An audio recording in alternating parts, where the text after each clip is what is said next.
Hey, what is going on? I am Clyde and I have pressing issues. I'm coming to you from my dry cleaners when I talk about comics and other things that interest me. So today's issue is I did receive this book as a trade, if you remember a little while back, for my Bad Idea pins. A friend of mine traded this to me, and it's a cool book, but when it got shipped, it was shipped well, but for whatever reason, it left little scuff marks. I don't know how well it's coming through on the camera here, but little scuffs all over the front of here. There's a running down the front of the slab. So I'm going to try and experiment and see if I can remove that using some headlight restoration removal. So hopefully this will clean it up and we'll see how it works out. So take a test. If it doesn't work, I can get it reslabbed. So I flipped the camera around so you can see the scuffs. You see right there between the K and the I running all the way down the bottom. And over here near Scotty's signature, there's a lot of scuffs there. And again, along the edge here next to the variant edition. Just it was put in a bag and bubble wrap and in a box, and I just think it was wrapped well, but for whatever reason it was shipped across the country, so whatever reason caused the bag to rub up against the case, which left all these scuff marks.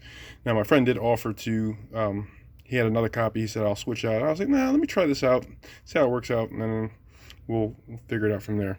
So we're gonna try the wipes and see how it comes out, and then I'll come back with the results. All right, so this is a few minutes after the two wipes. There's a wipe to remove the oxidation, and there's a sealant wipe to put on second. So it's a little cloudy, but it says it takes about 3 hours to become fully dry. So give it a chance to see how it comes. Again, this is an experiment, so I don't know how well it's going to come out. I might try a different technique if I'm not happy with this one. And again, worst comes to worst, I can always re-slab it, because the inside is fine. It's just the presentation. So we'll check back.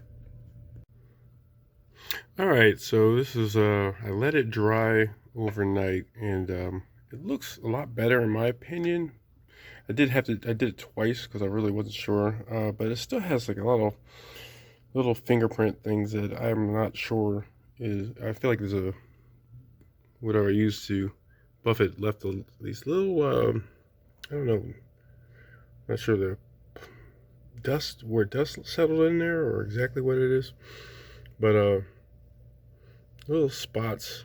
But it does look 100% better with the scuffs, but it's also feel like there's a little bit of a greasy film on it because I think it has some like UV protection on the wipes.